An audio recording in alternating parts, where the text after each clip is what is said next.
dapat jabatan rezeki Allah, kehilangan jabatan Allah juga urusannya. Jadi orang nggak kena sindrom. Ya, coba dah orang-orang kita nih Indonesia asal copot aja dari jabatannya, cepet banget sama kurus.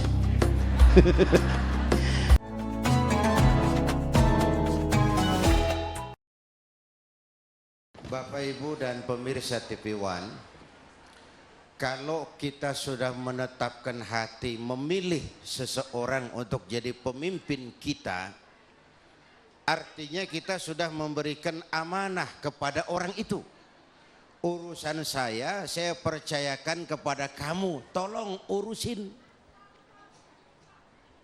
Memberikan amanah, memberikan kepercayaan. Dan kepercayaan itu kan kehormatan. Orang dikasih kepercayaan itu kehormatan. Amanah adalah kepercayaan. Dan lebih dari itu, amanah itu titipan. Apa namanya? Titipan. Umumnya titipan, pertama titipan nggak boleh bikin orang jadi sombong.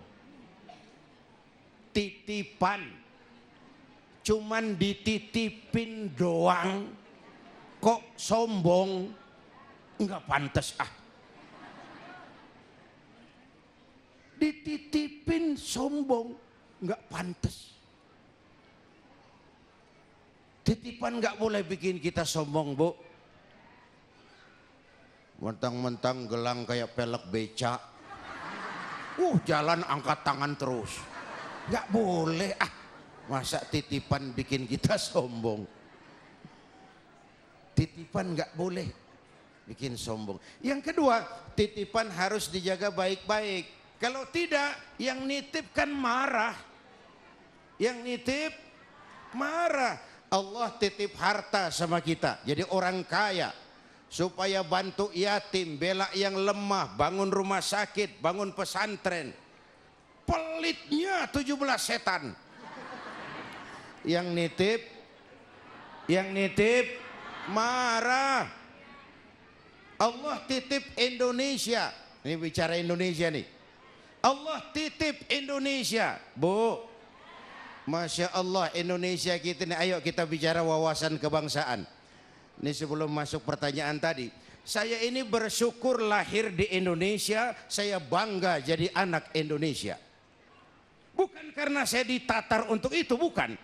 Pertama karena perjalanan dakwah saya ke seluruh pelosok tanah air ini. Saya saksikan wajah Indonesia dari desa ke desa. Yang kedua, Allah kasih kesempatan saya ngelihat negeri-negeri lain di dunia ini. Makin banyak negeri saya lihat, saya makin bersyukur lahir di Indonesia, jadi anak Indonesia. Indonesia kita besar nggak, Bu? Besar nggak? Bayangkan 17.000 pulau. Itu belum termasuk Pulau Gadung dan Pulau Gebang. Tambah 2 kalau itu masuk. La haula wala quwwata.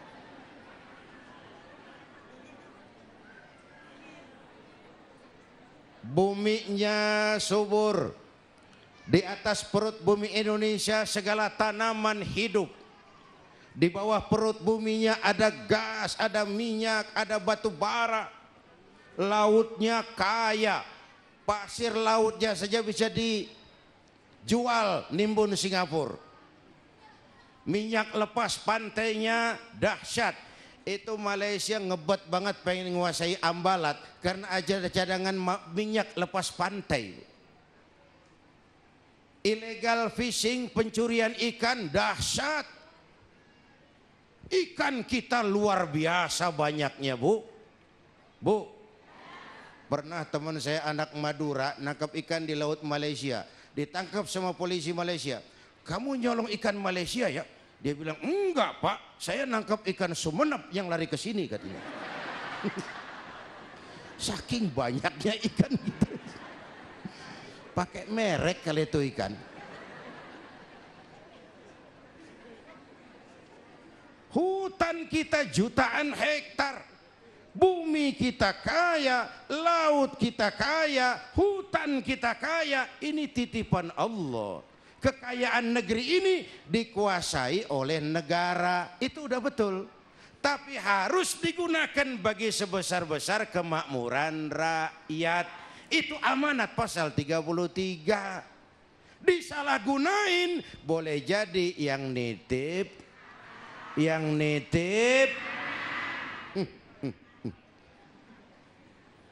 Bapak Ibu hadirin yang saya hormati, ini balik lagi soal jaga amanah. Bu, saya mau cuplik. Tabi'in Umar bin Abdul Aziz. Umar bin Abdul Aziz pada saat dipilih secara aklamasi jadi khalifah, jadi Amirul Mukminin, ucapan yang pertama keluar dari bibirnya, inna lillahi wa inna ilaihi. Diangkat jadi presiden khalifah, bukan alhamdulillah. Beliau bilang inna lillahi wa inna ilaihi rajiun. Ada dua hal dari ungkapan ini. Pertama, jabatan adalah amanah. Menyia-nyiakan amanah adalah khianat, dan khianat itu dosa besar. Bu, makanya ayat Quran di awal tadi oleh adik kita tuh, anak-anak kita bilang, jangan jadikan orang-orang yang mempermainkan agama sebagai pemimpin. Pakai Quran demi Allah, tapi habis disumpahi jabatan kemana, sumpah kemana.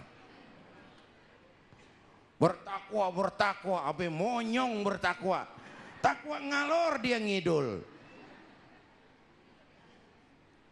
Bapak Ibu hadirin yang saya hormati, enggak sesuai, cuma dijadikan sebagai bemper, kulit, lagi-lagi bungkusan. Padahal demi Allah tuh taruhan terakhir. Makanya zaman kita ini kan banyak orang bisa memberi contoh, tapi sedikit orang bisa menjadi contoh. Ngasih contoh mah gampang, jadi contoh yang susah tuh. Ya Bu, kadang-kadang mulutnya melantang, Pancasila satu, ketuhanan yang Maha Esa. Mulutnya, perbuatannya kesetanan yang luar biasa. Nggak sesuai ucapan dengan perbuatannya. Bapak Ibu hadirin yang saya hormati, menyia-nyiakan amanah adalah khianat, dan khianat dosa besar. Oleh jadi jabatan musibah dianggap Umar. Yang kedua, ungkapan innalillahi itu kesadaran batin yang sangat tinggi. Segalanya dari Allah, segalanya kembali kepada Allah. Dapat jabatan, rezeki Allah. Kehilangan jabatan, Allah juga urusannya. Jadi orang nggak kena sindrom. Ya, coba dah orang-orang kita nih Indonesia asal copot aja dari jabatannya, cepet banget sama kurus. Nih Pak Kiai Zarkasi makin gemuk saya lihat kehilangan jabatan. Karena sadar itu cuma sekedar amanah. Banyak orang kita yang kena post power syndrome. Makanya Rasulullah bilang irhamu salasatan minan nas. Kasihani 3 macam orang. Pertama azizan zalla, orang mulia jatuh hina. Tuh kalau nggak kuat sindrom, mentalnya broken tuh. Biasa dibukain pintu, ajudan ngalor ngidul, sekarang di jalan kagak ada yang negor. Kagak enak banget, kebelangsak. Yang kedua, ghaniyan qadif taqara, orang kaya jatuh miskin. Itu kalau nggak kuat-kuat mental, pakai kolor berendam di empang tuh. Yang ketiga, wa faqihan yal'abu bihil juhal, ahli fikih tapi dipermainkan orang bodoh yang sedang punya kekuasaan. Kesian tuh, ahli fikih dipermainkan orang bodoh yang kebetulan sedang pegang kekuasaan. Bapak Ibu melahirkan fatwa sesuai dengan pesanan. Gimana Kiai? Haram. Ah, damai Kiai, haram dikit dah. Pakai haram-haram dikit begitu modelnya. Bapak Ibu hadirin yang saya hormati, jadi kesadaran itu dari Allah dan akan kembali kepada Allah. Saya kasih contoh yang enak. Nabi Ayub itu kan sebelumnya beliau tuh kaya Nabi Ayub itu. Dan iblis tuh nggak seneng. Iblis bilang sama Tuhan, Rabb, hambamu yang namanya Ayub itu dia mau ibadah cuma karena dia kaya. Coba dia miskin, perek sembayangnya. Berhenti. Kata Allah, aku tahu Ayub hambaku yang ikhlas. Saya buktiin Tuhan. Silahkan. Iblis turun ke alam. Mula-mula dia rusak sawah ladang Nabi Nuh, Nabi Ayub. Lalu dia binasakan binatang ternaknya. Buras dari orang kaya jatuh jadi orang paling miskin. Nabi Ayub sedang ibadah di mihrab. Datang iblis. Ayub, ngapain? Ibadah. Nyembah Allah? Iya. Tahu nggak kamu? Kenapa? Allah yang kamu sembah udah bikin miskin kamu. Binatang ternakmu binasa, sawah ladangmu habis, sekarang kamu orang paling miskin. Udah berhenti dah, ngapain nyembah Tuhan begitu? Ini iblis memang pinter, Pak. Kata Nabi Ayub apa? Ini yang mau saya sampaikan. Benar itu, benar. Sawah ladang saya habis, habis. Binatang ternak saya habis, habis. Dan saya sekarang miskin, miskin. Alhamdulillahilladzi a'tani wa akhaza minni. Segala puji bagi Allah, dia yang ngasih, dia yang ngambil. Nggak ada urusan, yang ngasih dia, yang ngambil dia. Cuman ibadah jalan terus. Sujud lagi Nabi Ayub. Kata iblis, dasar nabi lo. Allah yang ngasih, Allah yang ngambil. Lah jabatan juga begitu. Kenapa mesti sindrom? Dek, kalau saya melihat mah Pak pemimpin yang paling ikhlas tuh RT sama RW. Paling ikhlas tuh. Bener-bener. Makanya kagak ada yang ngerebutin. Nggak ada yang ngerebutin. Berebut jadi RT kagak ada tuh. Itu pemimpin paling ikhlas jadi RT sama RW.